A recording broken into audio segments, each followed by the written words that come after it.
Hello साथियों, स्वागत है आपका एक बार फिर से आज की क्लास में। और आज हम आपके क्रैश कोर्स के क्विज की श्रृंखला में फिर से शुरुआत करेंगे यांत्रिकी की। तो आज इसमें हम यांत्रिकी के प्रश्नों को हल करेंगे। ओके, तो चलिए आइए आगे बढ़ते हैं, बिना देर के आज के प्रश्नों को शुरू किया जाए। ठीक है, ओके चलिए देखिए, यहां आपका पहला क्वेश्चन क्या कह रहा है कि एक ऊंची इमारत से एक गेंद 9.8 मीटर प्रति सेकंड स्क्वायर, क्या 9.8 मीटर प्रति सेकंड स्क्वायर के समान त्वरण से साथ गिराई जाती है। क्या समान त्वरण से गिराई जाती है, 3 सेकंड के बाद उसका वेग क्या होगा। मतलब प्रारंभिक वेग दिया है और अंतिम वेग पूछ रहा है। ठीक है, त्वरण क्या है, जब कोई वस्तु स्वतंत्रता पूर्वक क्या होती है, जब कोई वस्तु स्वतंत्रता पूर्वक नीचे गिराई जाती है तो उसका त्वरण क्या होता है, उस पर त्वरण क्या होता है, शून्य होता है। क्या होता है, उस पर त्वरण होता है शून्य होता है। ठीक है, तो यहां पे देखो क्या पूछ रहा है आपसे कि अंतिम 3 सेकंड बाद उसका वेग क्या होगा, अंतिम वेग पूछ रहा है। तो आप सभी जानते हो कि अंतिम वेग बराबर होता है, अंतिम वेग बराबर प्रारंभिक वेग या प्रारंभिक जो त्वरण मान लीजिए। ठीक है, त्वरण गुणे समय। ठीक है, प्रारंभिक वेग गुणित समय। ठीक है, तो यहां पे आपको त्वरण दिया है ना, तो अंतिम वेग बराबर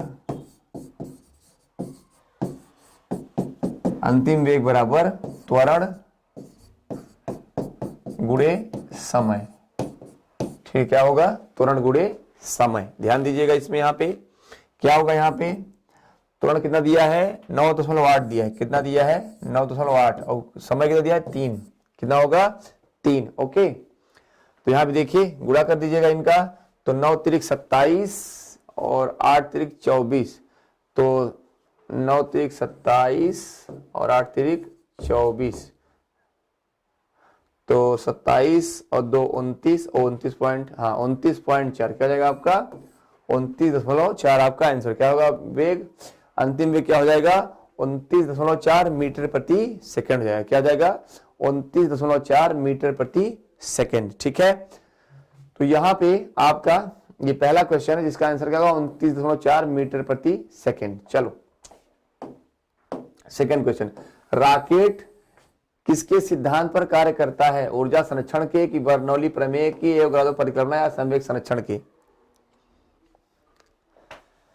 रॉकेट किसके सिद्धांत पर कार्य करता है। आप जानते हो कि रॉकेट जो है रेडियो तरंगों का वो करता है, राडार होता है ना, तो रॉकेट जो है क्या करता है, रॉकेट उपग्रहों की स्थिति आदि का पता लगाने के लिए क्या करते हैं, छोड़े जाते हैं। ओके,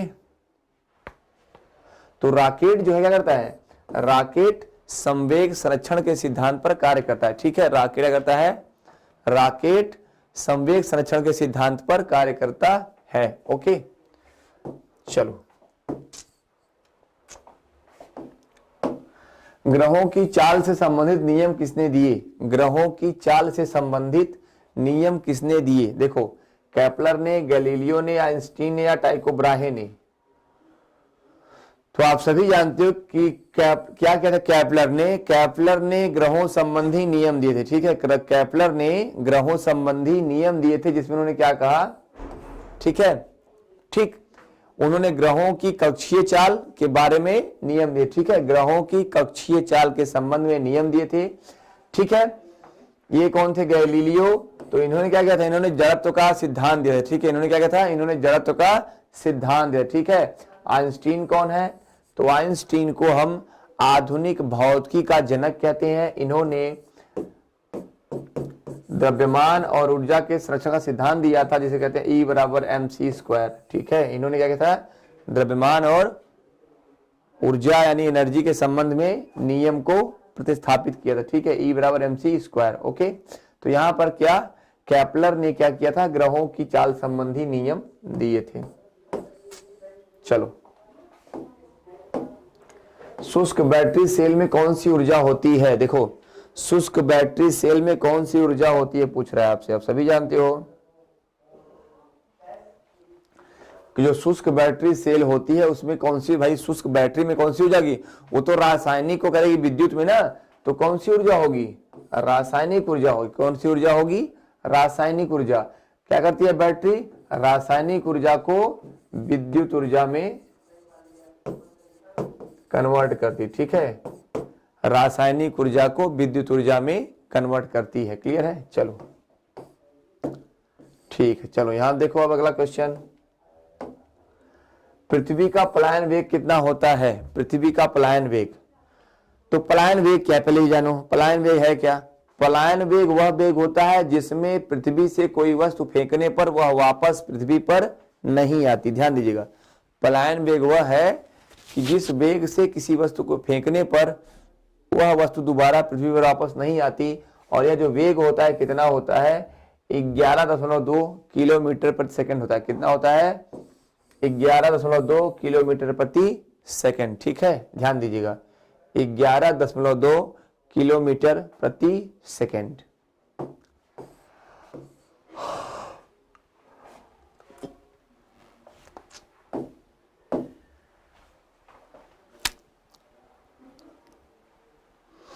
अब तो यहां क्या कर रहा है, अगर किसी वस्तु को 8 किलोमीटर प्रति सेकंड के वेग से अंतरिक्ष में फेंका जाए, ध्यान दीजिएगा, अगर किसी वस्तु को 8 किलोमीटर प्रति सेकंड के वेग से अंतरिक्ष में फेंका जाए तो क्या होगा, वह वस्तु अंतरिक्ष में चली जाएगी, वह वापस पृथ्वी पर आ गिरेगी, वह पृथ्वी के चारों ओर कक्षा में परिक्रमा करने लगेगी, या वह फट जाएगी। ठीक है, वह क्या होगी, वह फट जाएगी।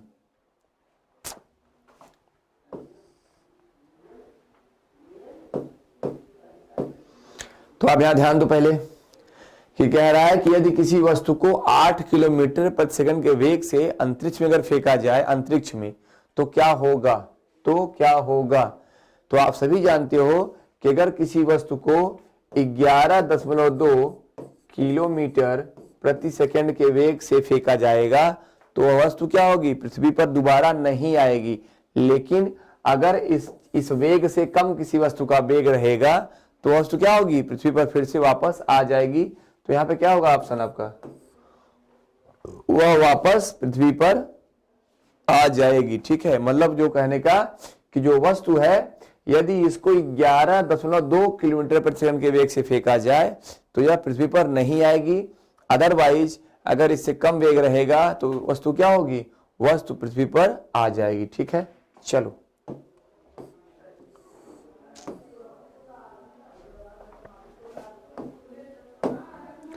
मानव शरीर का भार होता है, मानव शरीर का भार होता है। देखो आप सभी जानते हो कि जो जी का मान होता है क्या होता है, ध्रुवों पर सर्वाधिक होता है और विषुवत रेखा पर सबसे कम होता है ना। तो यहाँ पे देखो क्या है, मानव शरीर का भार अधिकतम कहाँ होगा, ध्रुवों पर अधिकतम होगा, कि पृथ्वी की सतह पर सब जगह एक समान होगा, कि विषुवत रेखा पर अधिकतम होगा, कि मैदानी भागों पर पर अधिक होगा। तो देखो ये क्या होता है, विषुवत रेखा पर क्या होता है, विषुवत रेखा पर कम होता है, ध्रुवों पर अधिकतम और विषुवत रेखा यानी 0 डिग्री पे क्या होता है, कम होता है। तो यहाँ पे क्या होगा, क्या होगा, मानव शरीर का भार जो है ध्रुवों पर अधिकतम होगा। ठीक है, ध्रुवों पर अधिकतम होगा। क्लियर है,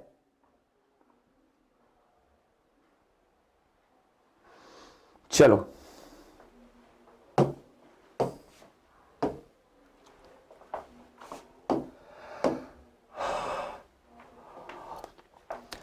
पृथ्वी अपनी कक्षा में लगभग 4400 किलोमीटर प्रति घंटा की गति से घूमती है। देखो क्या कह रहा है आपसे कि पृथ्वी अपनी कक्षा में लगभग 4400 किलोमीटर प्रति घंटा की गति से घूमती है।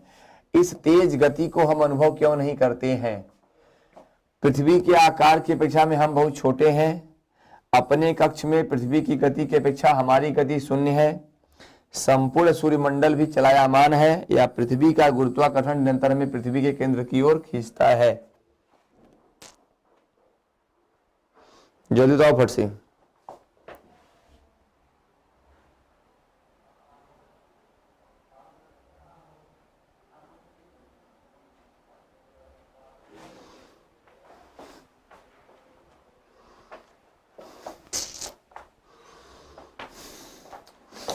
ठीक है। क्वेश्चन देख लो आप लोग कि पृथ्वी अपने कक्ष में लगभग 4400 किलोमीटर प्रति घंटा की गति से घूमती है। इस तेज गति को हम अनुभव क्यों नहीं करते हैं? इसका रीजन क्या है कि पृथ्वी के आकार की अपेक्षा हम बहुत छोटे हैं। ये तो बिल्कुल एक लॉजिकल आंसर नहीं है। अपने कक्ष में पृथ्वी की गति की अपेक्षा हमें हमारी गति शून्य है। बिल्कुल यही आंसर होगा, क्योंकि हमारी गति क्या है, हम क्या है पृथ्वी पर, हम तो स्थिर है ना, हम थोड़ी गति कर रहे हैं, पृथ्वी गति कर रही है ना, तो हमारी गति क्या है, हमारी गति शून्य है।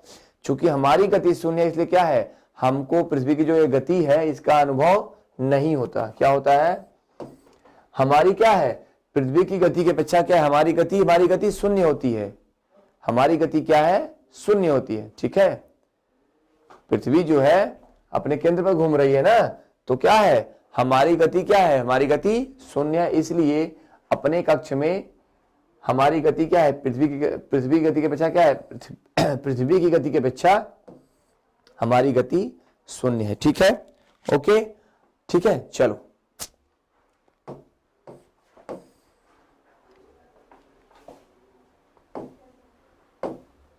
दो गेंदें ए और बी क्रमशः 10 किलोग्राम और 1 किलोग्राम की हैं। देखो, दो गेंदें ए और बी क्रमशः 10 किलोग्राम और 1 किलोग्राम की हैं। उन्हें 20 मीटर की ऊंचाई से एक साथ गिराया जाता है। निम्नलिखित में से कौन सा सही है?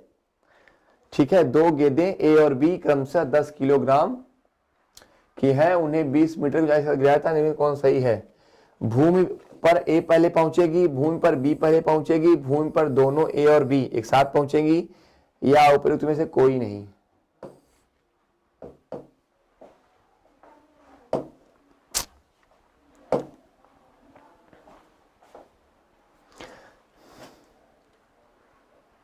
देखो, चाहे वस्तु 10 किग्रा की हो या वस्तु 1 किग्रा की हो, ठीक है, सॉरी, दोनों वस्तुएं अगर ऊंचाई से स्वतंत्रता पूर्वक, क्या है, ऊंचाई से स्वतंत्रता पूर्वक एक साथ गिराई जाएंगी, तो उन पर क्या है, एक समान त्वरण कार्य करेगा। ठीक है, तो यहां पे क्या है, चूंकि दोनों जो पिंड है या दोनों जो गेंद है एक साथ ऊंचाई से, कितनी ऊंचाई से, 20 मीटर की ऊंचाई से एक साथ गिराई जाती है ना, तो जब भी एक वस्तुएं, 2 या 3, कोई भी वस्तुएं हैं, जितनी भी वस्तुएं हों, अगर वो ऊंचाई से एक साथ छोड़ी जाती हैं, तो क्या होंगी, पृथ्वी पर दोनों एक साथ पहुंचेगी। क्या है, पृथ्वी पर दोनों एक साथ पहुंचेंगी। ठीक है, तो दोनों वस्तुएं क्या होंगी, एक साथ पहुंचेंगी। क्लियर है, चलो।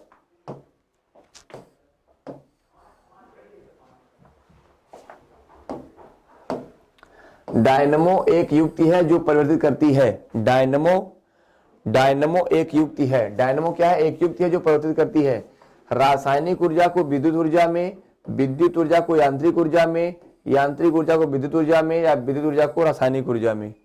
डायनमो एक युक्ति है जो परिवर्तित करती है। ठीक है, ध्यान दीजिएगा। तो जो डायनमो होती है क्या करती है, देखिए डायनमो क्या करती है, डायनमो यांत्रिक ऊर्जा को विद्युत ऊर्जा में कन्वर्ट करती है। डायनमो यांत्रिक ऊर्जा को विद्युत ऊर्जा में कन्वर्ट करती है। ठीक है, और जो विद्युत सेल होती हैं वो क्या करती हैं, बैटरी, वो रासायनिक ऊर्जा को विद्युत ऊर्जा में कन्वर्ट करती हैं। जो मोटर होती है वो विद्युत ऊर्जा को यांत्रिक ऊर्जा में कन्वर्ट करती है। ओके, ठीक है, तो यहां पर जो है यांत्रिक ऊर्जा को विद्युत ऊर्जा में कन्वर्ट कौन करेगा, आपका डायनमो करेगा।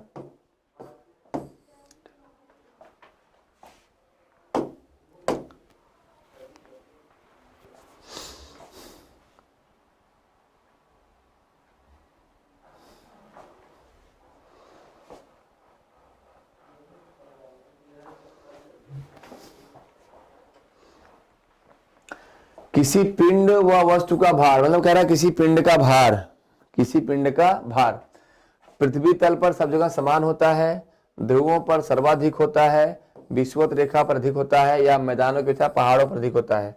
तो अभी मैंने आपको एक दो क्वेश्चन पहले करवाया भी कि जो है जो गुरुत्वीय त्वरण है जी का मान ध्रुवों पर क्या होता है, जी का मान ध्रुवों पर सर्वाधिक होता है और विषुवत रेखा पर सबसे कम होता है। तो विषुवत रेखा पर सबसे कम होगा, तो यहां पर क्या हो जाएगा, ध्रुवों पर क्या होगा, ध्रुवों पर सर्वाधिक हो जाएगा। ठीक है, किसी पिंड का भार जो है क्या, ध्रुवों पर सर्वाधिक होगा। ठीक है, पिंड का भार ध्रुवों पर सर्वाधिक होगा।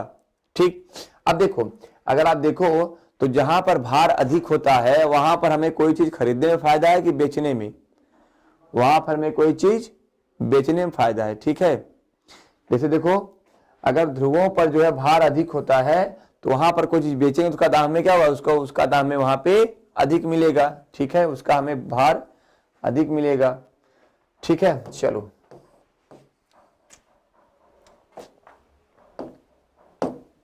लकड़ी लोहे व मोम के समान आकार के टुकड़ों को समान ऊंचाई से पृथ्वी पर गिराया जाता है। लकड़ी का सामान है, लोहे का सामान है और मोम का सामान है। इन तीनों के टुकड़ों को समान ऊंचाई से पृथ्वी पर गिराया जाता है। कौन सा टुकड़ा सर्वप्रथम पृथ्वी के स्तर पहुंचेगा? लकड़ी का टुकड़ा, मोम का टुकड़ा, लोहे का टुकड़ा या सभी एक साथ पहुंचेंगी?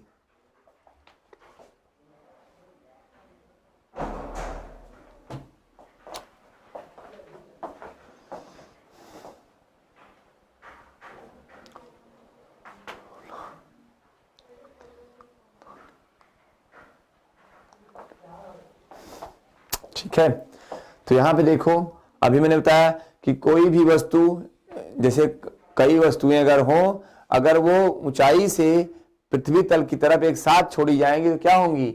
सभी क्या होंगी? सभी एक साथ पहुंचेंगी। क्या होंगी? सभी एक साथ पहुंचेंगी, क्योंकि उन सभी पर जो गुरुत्वीय त्वरण होगा क्या होगा? वह एक समान कार्य करेगा। उन सभी पर गुरुत्वीय त्वरण एक समान कार्य करेगा। ठीक है, चलो, इसलिए क्या होंगी? सभी जो है साथ साथ पहुंचेंगी। जब कोई वस्तु ऊपर से गिराई जाती है तो उसका भार क्या होता है? जब कोई वस्तु ऊपर से गिराई जाती है तो उसका भार क्या होता है? तो उसका भार शून्य रहता है, अपरिवर्तित रहता है, परिवर्तनशील होता है, सभी गलत है। तो देखो, त्वरण क्या होगा? यहां त्वरण तो पूछ नहीं रहा आपसे। एक समान चाल से अगर कोई वस्तु चल रही तो त्वरण क्या शून्य होता है ना? तो यहां तो ऊपर से गिराई जा रही है ना, तो वहां भार क्या होगा? भार वही रहेगा। क्या होगा? भार अपरिवर्तित रहेगा। भार क्या होगा? भार आपका अपरिवर्तित होगा। ठीक है, भार क्या होगा? अपरिवर्तित रहेगा।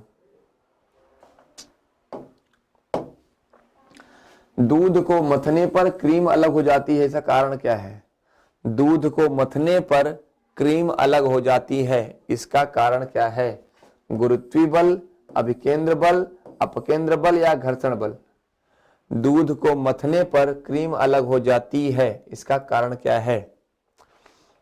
देखो, जब कोई पिंड किसी वृत्ताकार पथ पर गति करता है, ठीक है, जब कोई पिंड किसी वृत्ताकार पथ पर गति करता है तो केंद्र की ओर एक बल कार्य करता है। ठीक है, केंद्र है ना, ये केंद्र की ओर एक बल कार्य करता है, और एक बल क्या करेगा?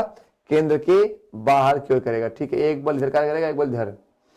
जैसे देखो, ये वृत्त है आपका और ये आपका पूरा वृत्त है ना, तो एक बल इधर कार्य करेगा और एक बल इधर कार्य करेगा। तो जो बल केंद्र की ओर कार्य करता है उसे हम क्या बोलते हैं? उसे हम अभिकेंद्र बल बोलते हैं। उसे क्या बोलते हैं हम? उसे हम अभिकेंद्र बल कहते हैं। और जो बल बाहर की ओर कार्य करेगा, केंद्र से बाहर की ओर, उसे हम अपकेंद्र बल कहते हैं। क्या कहते हैं? उसे अपकेंद्र बल कहते हैं। और गुरुत्वीय बल वह बल होता है जिस बल से पृथ्वी किसी वस्तु को अपनी ओर आकर्षित करती है। गुरुत्वीय बल क्या है? तो गुरुत्वीय बल वह बल होता है जिस बल से कोई वस्तु पृथ्वी को अपनी ओर आकर्षित करती है। ठीक है, तो अपकेंद्र बल और अपकेंद्र बल, देखिए, जब भी कोई वस्तु किसी वृत्ताकार पथ पे गति करेगी तो ये दोनों बल क्या होंगे? साथ साथ कार्य करते हैं। ये दोनों बल एक साथ कार्य करते हैं और दोनों क्या होते हैं? एक दूसरे के विपरीत कार्य करते हैं। यही रीजन है कि वृत्ताकार पथ पर पिंड का क्या होता है? पिंड का संतुलन बना होता है। क्लियर है? पिंड का संतुलन बना होता है। तो देखो, जो अपकेंद्र बल होता है, अपकेंद्र बल, ये क्या होता है?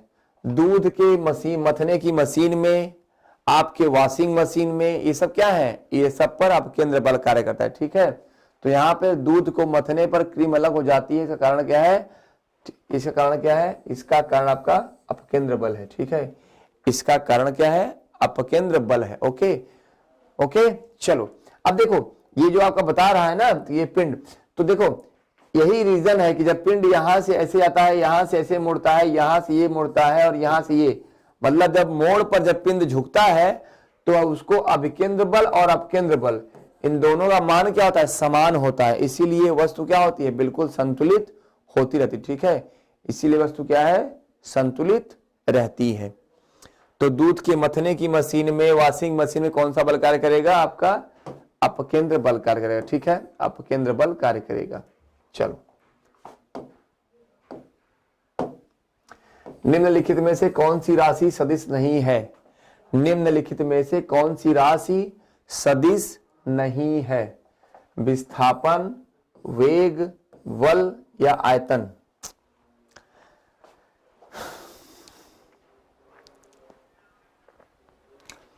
निम्नलिखित में से कौन सी राशि सदिश राशि नहीं है। तो यहां पे आप ध्यान दीजिएगा, विस्थापन क्या है, तो विस्थापन एक सदिश राशि है। विस्थापन क्या है, एक सदिश राशि है। विस्थापन क्या होता है, किन्हीं दो बिंदुओं के बीच जो न्यूनतम दूरी होती है, किन्हीं दो बिंदुओं के बीच एक न्यूनतम दूरी जो होती है वो क्या होती है, विस्थापन होती है। ओके, ठीक है। दूरी और विस्थापन क्या होते हैं, दूरी और विस्थापन बराबर होते हैं, नहीं होते हैं। दूरी क्या है, दूरी और विस्थापन बराबर नहीं होते हैं, दोनों सेम है। ठीक है, लेकिन विस्थापन क्या है, सदिश राशि है, दूरी क्या है, अदिश राशि है। अब देखो, किन्हीं दो पिंडों के मध्य जो है दूरी क्या होती है, दूरी धनात्मक होती है। क्या है, दूरी धनात्मक होती है, लेकिन विस्थापन क्या है, ऋणात्मक होता है। जैसे अगर कोई पिंड यहां से यहां तक, यहां से यहां तक ये पूरा दूरी है, चलो नीचे लेते हैं। अगर कोई पिंड यहां से यहां तक चला कितना, 5 मीटर। ठीक है, ठीक है, फिर वापस वो कहां चला आया, इतना, कितना, 2 मीटर। तो कहने का मतलब, अगर कोई यहां पे कोई बिंदु ए है, अगर बिंदु ए से कोई पिंड 5 मीटर इधर कहा, इधर आपका नॉर्थ, इधर आपका साउथ, इधर आपका वेस्ट, इधर आपका ईस्ट। क्लियर है। तो अगर कोई पिंड 5 मीटर उत्तर में और 2 मीटर फिर वापस पश्चिम में अगर पिंड चला है, तो जो दूरी होगी कितना होगी, तो दूरी क्या, दूरी पूरा जोड़ लेंगे ना यार, दूरी पूरी जोड़ लेंगे। तो देखो 5 मीटर चला इधर और 2 मीटर वापस आया, तो 5 2 7, दूरी कितनी हुई, 5 + 2 = 7। लेकिन अगर विस्थापन पूछे तो चूंकि यहां से यहां गया 5 मीटर वो, लेकिन 2 मीटर वापस चला आया, तो विस्थापन कितना होगा, 5 - 2 = 3। क्लियर है। तो कहने का मतलब दूरी क्या है, दूरी धनात्मक होती है, लेकिन विस्थापन ऋणात्मक भी हो सकता है। तो यहां विस्थापन क्या है, ये सदिश है। ठीक है, विस्थापन क्या है, सदिश है। वेग क्या है, वेग इतने मीटर प्रति सेकंड के वेग से, इतने मीटर प्रति सेकंड के वेग से। तो वेग भी क्या है, सदिश है। विस्थापन और वेग सदिश है। बल आप क्या, बल क्या है, बल वह कारक है जो किसी वस्तु के त्वरण को क्या करता है, त्वरण में परिवर्तन करता है। त्वरण में क्या, बल वह कारक है जो किसी वस्तु के त्वरण में परिवर्तन करता है। त्वरण बढ़ा सकता है, त्वरण घटा सकता है। ठीक है, त्वरण घटा सकता है, त्वरण बढ़ा सकता है। तो आप देखिए यहाँ पे बल, वेग और विस्थापन तीनों क्या है, तीनों सदिश राशि हैं। तीनों क्या है, तीनों सदिश राशि हैं। लेकिन आयतन क्या है, आयतन एक अदिश राशि है। क्यों, आयतन में दिशा नहीं होती। आयतन में क्या होती है, आयतन में दिशा नहीं होती। और आप सभी जानते हो कि सदिश राशियां वे राशियां होती हैं जिनमें परिमाण के साथ साथ दिशा की भी आवश्यकता होती है। ठीक है, सदिश राशियां वे राशियां होती हैं जिनमें परिमाण के साथ साथ दिशा की भी आवश्यकता होती है। तो ठीक है, तो यहां पर क्या है, विस्थापन, वेग और बल सदिश राशियां हैं, लेकिन आयतन क्या है, ये एक अदिश राशि है। ठीक है, ओके, चलो।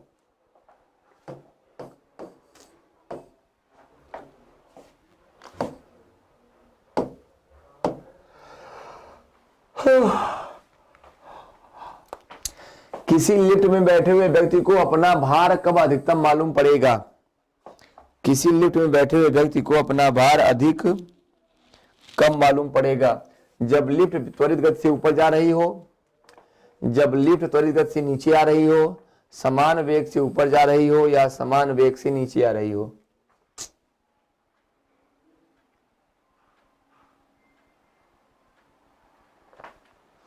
तो देखो, जब लिफ्ट वाला बात आए, लिफ्ट वाली बात, अगर कोई व्यक्ति लिफ्ट में सवार है तो उसको अपना वेग अधिकतम का मालूम चलता है जब लिफ्ट क्या है, त्वरित गति से ऊपर जाती है। जब क्या है, लिफ्ट त्वरित गति से ऊपर जाती है। ठीक है, त्वरित गति से ऊपर जाती है। ओके, और जब त्वरित गति से नीचे आ रही है तो क्या होगा, जब त्वरित गति से नीचे आ रही है क्या, भार क्या होगा, भार कम मालूम चलेगा। ठीक है, भार क्या होगा, भार कम मालूम पड़ेगा। ठीक है, तो यहां पे देखिए, किसी भी व्यक्ति को जब लिफ्ट में बैठा हुआ है तो उसको अपना भार अधिक कम मालूम चलेगा जब लिफ्ट बहुत त्वरित गति से ऊपर की ओर जा रही हो।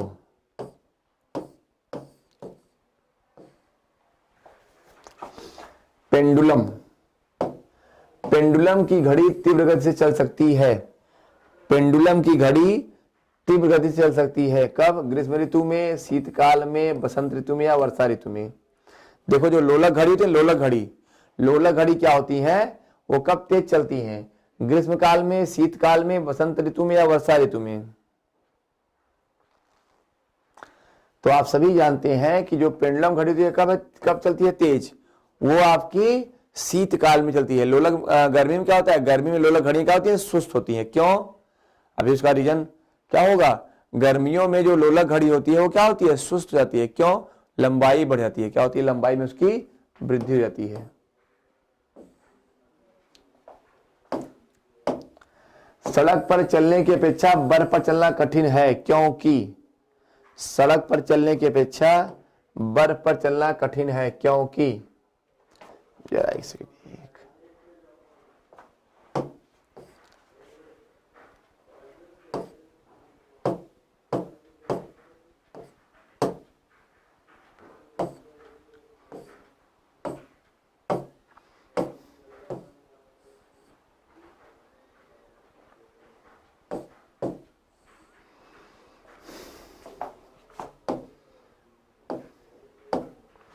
सड़क पर चलने की अपेक्षा बर्फ पर चलना कठिन है, क्योंकि बर्फ सड़क से सख्त होती है, सड़क बर्फ से सख्त होती है।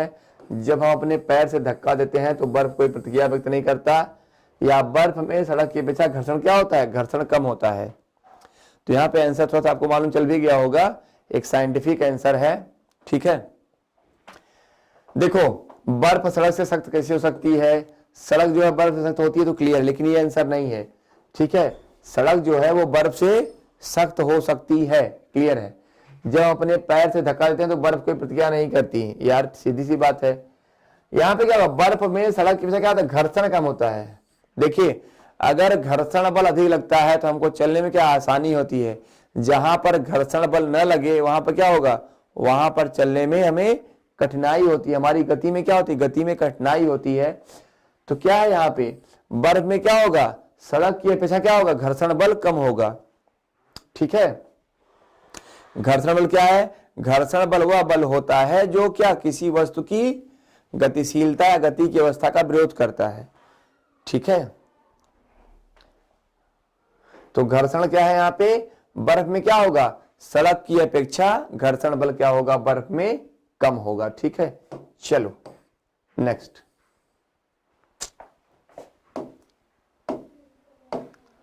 लोलक घड़ियां गर्मियों में क्यों सुस्त हो जाती हैं? गर्मियों में दिन बड़े होने के कारण, कुंडली में घर्षण होने के कारण लोलक की लंबाई बढ़ जाती है, जिससे दोलन में लगा समय बढ़ जाता है। इनमें से कोई नहीं। आप सभी जानते हो इसका आंसर मैंने आपको अभी कुछ देर में पहले बताया, एक क्वेश्चन पहले, कि लोलक की जो घड़ियां होती हैं वो गर्मियों में सुस्त क्यों जाती हैं, यानी धीमी क्यों चलती हैं। क्योंकि क्या होता है, गर्मियों में लोलक की लंबाई बढ़ जाती है, गर्मियों में लोलक की लंबाई बढ़ जाती है तो क्या होता है, दोलन में लगा समय भी क्या होता है, दोलन में लगा समय भी बढ़ जाता है। गर्मियों में क्या होता है, लोलक की लंबाई बढ़ जाती है, जिससे क्या होता है, जिससे दोलन में लगा समय भी बढ़ जाता है। ठीक है, चलो नेक्स्ट क्वेश्चन।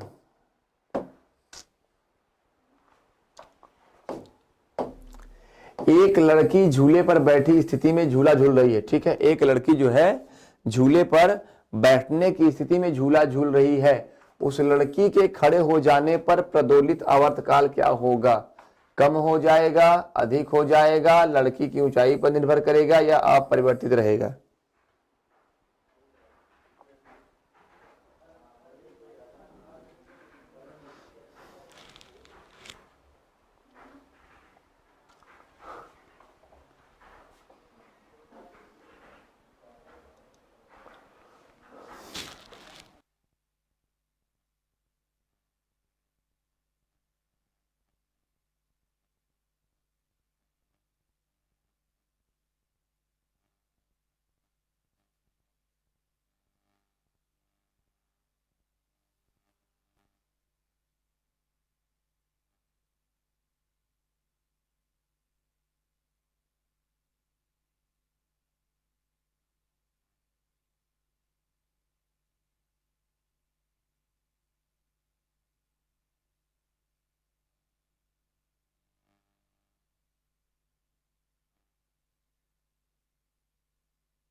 तो यहां पर देखिए क्या कर रहा है, लड़की जो है झूले पर बैठने की स्थिति में झूला झूल रही है। जैसे ही वो खड़ी हुई क्या होगा, जो दोलन का जो आवर्त काल है वो क्या हो जाएगा, घट जाएगा। क्या होगा, घट जाएगा। ठीक है, आवर्त काल क्या होगा उसका, घट जाएगा। क्लियर है?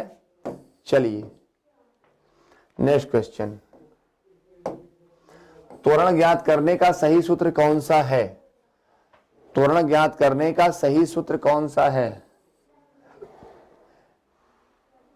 a बराबर v माइनस यू बटे टी, या a बराबर u प्लस वी टी, या a बराबर v प्लस यू बटे टी, ऐसा ऐसा। ठीक है,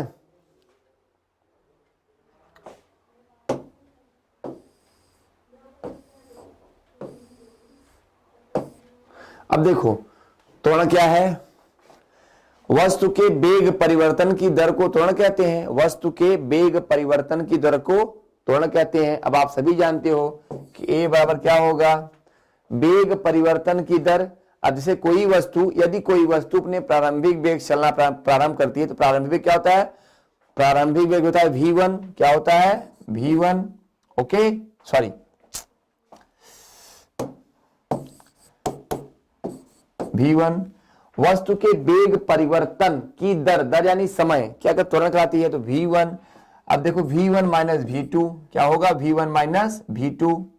ओके, प्रारंभिक वेग और अंतिम वेग में अंतर होगा ना, तो फिर इसको क्या लिखेंगे आप, बटे टी। ओके, तो यहां पे क्या देखिए हो जाएगा, तो a बराबर क्या है आपका, अंतिम वेग v है, प्रारंभिक वेग क्या है, u है, बटे क्या होगा, t होगा। ओके, यानी अंतिम वेग माइनस प्रारंभिक वेग बटे दर, यानी ये क्या है v, ये क्या है v माइनस u, क्या है, वेग का अंतर है, यानी v2 और v1 का अंतर है। तो v2 क्या है आपका, जो प्रारंभिक वेग है उसे प्रारंभिक वेग को v1 नहीं कहते, क्या कहते हैं उसे, u कहते हैं। ठीक है, प्रारंभिक वेग को u कहते हैं और अंतिम वेग को जो v2 है वो उसे v कहते हैं। तो ये बराबर क्या है, v माइनस यू बटे टी। यहां पर क्या दे रहा है आपका, कि वेग परिवर्तन की दर, वेग परिवर्तन की दर को त्वरण कहते हैं। तो यहां पे करेगा आपका ऑप्शन ए बराबर v माइनस यू बटे टी। ओके, और आप जानते हो त्वरण क्या है, त्वरण एक सदिश राशि है। त्वरण का मात्रक क्या होता है, मीटर प्रति सेकंड स्क्वायर। क्या होता है, मीटर प्रति सेकंड स्क्वायर। अगर इसकी बीमा ज्ञात की जाए तो इसकी बीमा क्या होगी आपकी, देखिए मीटर प्रति सेकंड बटे सेकंड, यही होगा ना। ठीक, या ऐसे कर ले, मीटर प्रति सेकंड बटे सेकंड। तो आप सभी जानते हो कि मीटर प्रति सेकंड क्या है, तो ये वेग का मात्रक है मीटर प्रति सेकंड ना। तो वेग की बीमा क्या होती है, यल पावर -1 होती है। क्या होती है, सॉरी, यल टी की पावर -1 होती है। यल टी की पावर -1 हो जाएगी वेग की बीमा, यल टी की पावर -1 बटे ये टी, तो टी जाएगा ऊपर से क्या जाएगा, यल टी पावर -2। ठीक है, तो त्वरण की बीमा क्या होती है, त्वरण की बीमा होती है यल टी पावर -2 होती है, यानी मीटर प्रति सेकंड स्क्वायर का मात्रक होता है। ओके, चलो अब यहां पे देखो, नोबेल पुरस्कार अल्फ्रेड नोबेल के नाम पर शुरू हुआ, जिन्होंने किसकी खोज की थी। मतलब पूछ रहा है कि नोबेल पुरस्कार जिसके नाम पर खोजा गया, उन्होंने किसकी खोज की थी। तो आप सभी जानते हो कि उन्होंने किसकी खोज की थी, तो उन्होंने डायनामाइट की खोज की थी। ध्यान रखो, अभी आपको एक दिन पूरी खोज जो है, सभी खोज और उनके उपयोग पढ़ा देना है, ठीक है। तो यहां पर क्या है कि नोबेल पुरस्कार जो है, नोबेल पुरस्कार की शुरुआत आपके अल्फ्रेड नोबेल के नाम पर शुरू हुई, और उन्होंने क्या किया था, उन्होंने डायनामाइट की खोज की थी। हवाई जहाज जानते हैं आप, आपके राइट ब्रदर्स ने खोज की थी हवाई जहाज की। टेलीफोन की जो खोज की थी वो आपके ग्राहम बेल ने की थी, और ग्रामोफोन की आपके थॉमस अल्वा एडिसन ने बनाई थी, ठीक है।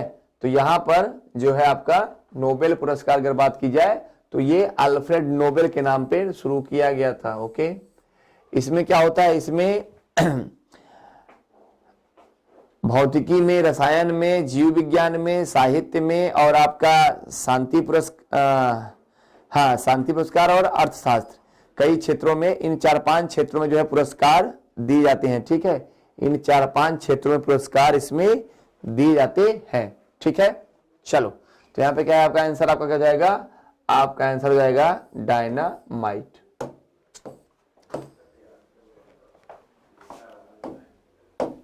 कह रहा है ब्लैक होल सिद्धांत की खोज किसके द्वारा की गई। ब्लैक होल सिद्धांत की खोज किसके द्वारा की गई। तो देखो, जो एस चंद्रशेखर है, इन्होंने क्या किया था, तो इन्होंने ब्लैक होल सिद्धांत की खोज की थी, ठीक है। इन्होंने क्या किया था, इन्होंने ब्लैक होल थियरी दी थी। हरगोविंद खुराना क्या है, इन्होंने क्या किया था, इन्होंने जेनेटिक कोड क्या किया था, इन्होंने जेनेटिक कोड के रूप में डीएनए का वो, ठीक है, इन्होंने क्या किया, डीएनए को एक जेनेटिक कोड के रूप में बताया था। रमन क्या है, सीवी रमन, इन्होंने क्या है, इन्होंने भौतिकी में रमन प्रभाव का एक सिद्धांत दिया था। रामानुजम आपके महान गणितज्ञ ये भी रहे, रामानुजम भी, ठीक है।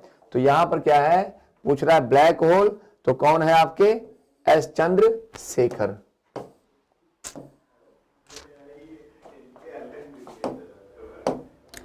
पानी के अंदर ध्वनि सुनने का यंत्र कहलाता है।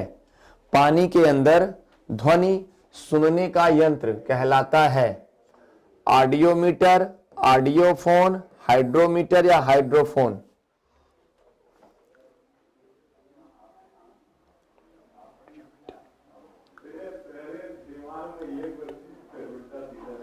अब देखो यहां पे देखो, ऑडियोमीटर क्या है, ये मापन के लिए मीटर है। फोन क्या है, ऑडियो फोन, ये ध्वनि सुनने के लिए है। हाइड्रोमीटर क्या है, ये पानी का लेवल नापने के लिए है।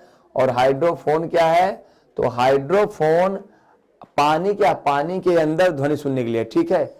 हाइड्रो का मतलब क्या होता है, हाइड्रो का मतलब होता है पानी, हाइड्रो का मतलब होता है, हाइड्रो का मतलब पानी होता है, ठीक है। और फोन का सुनना, तो हाइड्रो क्या है, पानी के भीतर जो ध्वनि होती है उसको सुनने के लिए क्या होता है, हाइड्रोफोन का उपयोग किया जाता है, ठीक है।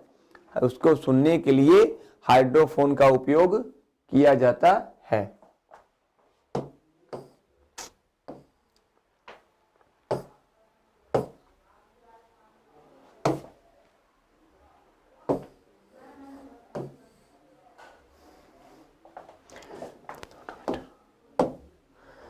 कह रहा निम्नलिखित युग्मों से कौन सा एक सही सुमेलित नहीं है।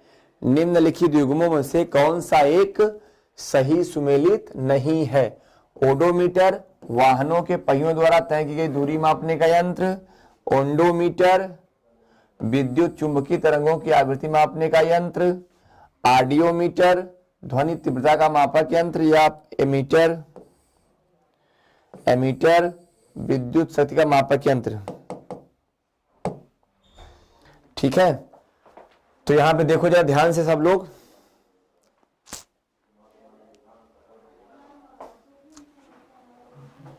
क्वेश्चन दिख रहा है सबको। तो यहां पे क्या कह रहा है आपसे कि जो ओडोमीटर होता है, ओडोमीटर, अब देखिए ध्यान से, ओडोमीटर क्या होता है, यह क्या कहता है, यह वाहनों के पहियों द्वारा जो दूरी होती है उसको मापता है। देखते ना गाड़ी पर आगे जो एक मीटर लगा होता है जिसको हम ऑडोमीटर कहते हैं, उसी को कहते हैं रोडोमीटर। जो गाड़ी के पहियों पर आगे लगा रहे हैं मीटर रूप में, जिसमें हम अपनी स्पीड नापते हैं। तो ये क्या है, ओडोमीटर क्या है, ये वाहनों के पहियों द्वारा तय की दूरी मापता है। ओंडोमीटर क्या है, तो वोल्टमीटर जो है ये क्या, विद्युत चुंबकीय तरंगों की आवृत्ति मापता है। विद्युत जो चुंबक होता है उसकी तरंगों की आवृत्ति मापता है। ऑडियोमीटर जो होता है, ऑडियोमीटर क्या करता है, यह आपके ध्वनि की तीव्रता का मापक है। ठीक है, ऑडियोमीटर क्या है, देखिए ऑडियो मतलब क्या, ऑडियो मतलब ध्वनि हो गया, ऑडियो मीन्स ध्वनि हो गई। और क्या होगा, ऑडियोमीटर ध्वनि क्या करता है, ध्वनि की तीव्रता नापता है। लेकिन एमीटर क्या है, एमीटर जो है विद्युत धारा नापता है। क्या नापता है, विद्युत धारा नापता है, विद्युत शक्ति नहीं नापता। तो यहाँ पे क्या आपका आंसर हो जाएगा, यहाँ पे आपका आंसर हो जाएगा बिल्कुल डी हो जाएगा। ठीक है, क्या हो जाएगा, बिल्कुल डी हो जाएगा। क्यों, क्योंकि एमीटर क्या है, यह विद्युत शक्ति का मापन नहीं करता। ठीक, चलो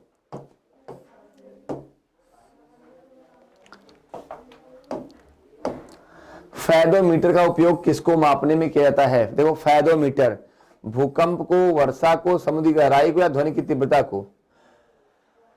देखो फेदोमीटर का उपयोग पूछ रहा है आपसे, तो फेदोमीटर क्या है, ये क्या करेगा, ये समुद्र की गहराई नापता है। किसमें नापता है, समुद्र की गहराई में। ठीक है, जो भूकंप है इसको कौन नापता है, इसको नापता है सिस्मोग्राफ। कौन नापता है, सिस्मोग्राफ। वर्षा कौन नापता है, रेन गेज। ठीक है, और गहराई कौन नापेगा, तो आपका फेदोमीटर। और ध्वनि की तीव्रता कौन नापेगा, तो ध्वनि की तीव्रता आपका ऑडियोमीटर।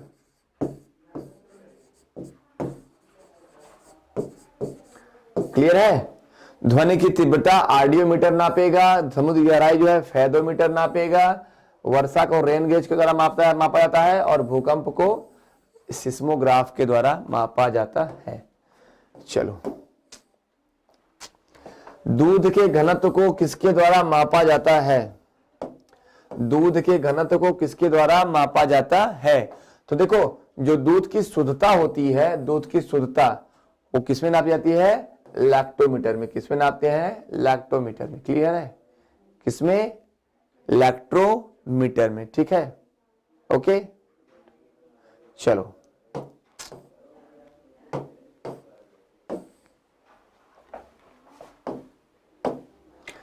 आइंस्टीन को नोबेल पुरस्कार सम्मानित किया गया। आइंस्टीन को नोबेल पुरस्कार से सम्मानित किया गया प्रकाश वैद्युत प्रभाव के लिए, विशिष्ट ऊष्माओं के सिद्धांत के लिए, विशेष सापेक्षिक सिद्धांत के लिए, या बोस आइंस्टीन सांख्यिकी के लिए। तो आप सभी जानते हो कि जो आइंस्टीन साहब थे उन्हें जो है नोबेल पुरस्कार क्यों दिया गया था। आइंस्टीन को नोबेल पुरस्कार प्रकाश वैद्युत प्रभाव के लिए दिया गया था। किसके लिए दिया गया था, प्रकाश वैद्युत प्रभाव के लिए दिया गया था। ठीक है, इन्होंने क्या किया था, इन्होंने द्रव्यमान ऊर्जा समीकरण की स्थापना की थी। कि क्या की थी, द्रव्यमान ऊर्जा की समीकरण की स्थापना की थी। और आइंस्टीन को हम आधुनिक भौतिकी का जनक कहते हैं। ठीक है,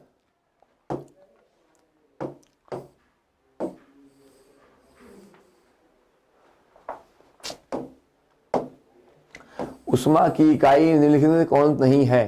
देखो यहां पर उष्मा की इकाई पूछ रहा है, मतलब इसमें से कौन सा उष्मा का मात्रक नहीं है, सेंटीग्रेड, कैलोरी, अर्ग या जूल। निम्नलिखित में से उष्मा का मात्रक कौन सा नहीं है। तो यहां पे क्या पूछ रहा है आपसे, सेंटीग्रेड, कैलोरी, अर्ग या जूल। देखो उष्मा क्या है, उष्मा क्या प्रकार है, उष्मा क्या है, heat is the type of energy. Heat is the type of energy. उष्मा क्या है, ऊर्जा का एक रूप है।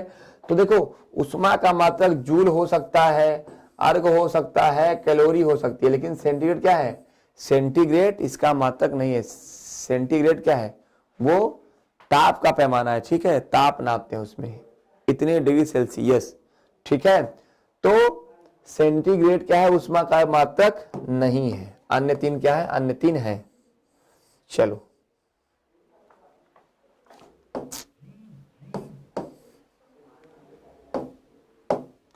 निम्नलिखित में से किसका आविष्कार विलियम रोंटजन द्वारा किया गया।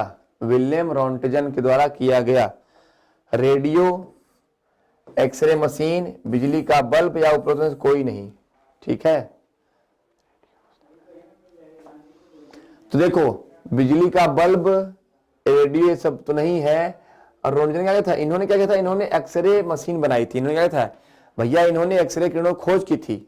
विलियम क्या थे इन्होंने, विलियम रोंटजन ने एक्सरे किरणों की खोज की थी, आपको याद होगा। ठीक है, अब जो विद्युत बल्ब है उसका आविष्कार किसने किया था? तो विद्युत बल्ब का आविष्कार किसने किया था? थॉमस अल्वा एडिशन ने। किसने किया था? थॉमस अल्वा एडिशन ने। ठीक है, ओके, क्लियर है। तो यहां पे क्या है, निम्नलिखित में से किसका आविष्कार विलियम रोंटे द्वारा किया गया? तो क्या है आपका? X ray machine. क्या करती है एक्सरे मशीन? आप देखते होंगे कि एक्सरे मशीन के द्वारा ही जो क्या है, हमारे भीतरी अंगों की जांच की जाती है। जो आपने जैसे सपोज जो भीतरी अंगों में टूट फूट हो गई या कोई ऐसी क्रियाएं हो गई या कुछ जो है कभी कभार स्टोन हो जाती है ना, तो कैसे करते हैं? एक्सरे किरणों के द्वारा ही मालूम किया जाता है। ठीक है, तो आप एक्सरे किरणें क्या है? एक्सरे किरणें क्या है? रेडियो एक्टिव रेज होती है। क्या होती है? रेडियो एक्टिव रेज होती है। इनकी खोज किसने की थी? तो विलियम रोंटेजन ने की थी। क्लियर है? चलो, ओके ओके, तो चलो बेटा, आज के प्रश्न जो है फिजिक्स के यहीं समाप्त हो गए। मिलते हैं नेक्स्ट सेशन में फिर से नए प्रश्नों के साथ। ओके, तो देखो अभी तक हमने जो है, अभी तक हमने राशियां, अभी हमने आपका यांत्रिकी, ये सारे प्रश्न हमने हल कर लिए हैं। आगे हम प्रकाश को, ठीक है, आगे से हम प्रकाश, गुरुत्वाकर्षण और ये सब जो टॉपिक है उनसे संबंधित प्रश्नों को भी हल करेंगे। ओके, तो चलिए मिलते हैं नेक्स्ट सेशन में फिर आपसे एक नए प्रश्नों की श्रृंखला के साथ। तब तक आप सभी को बहुत बहुत धन्यवाद। जय हिंद।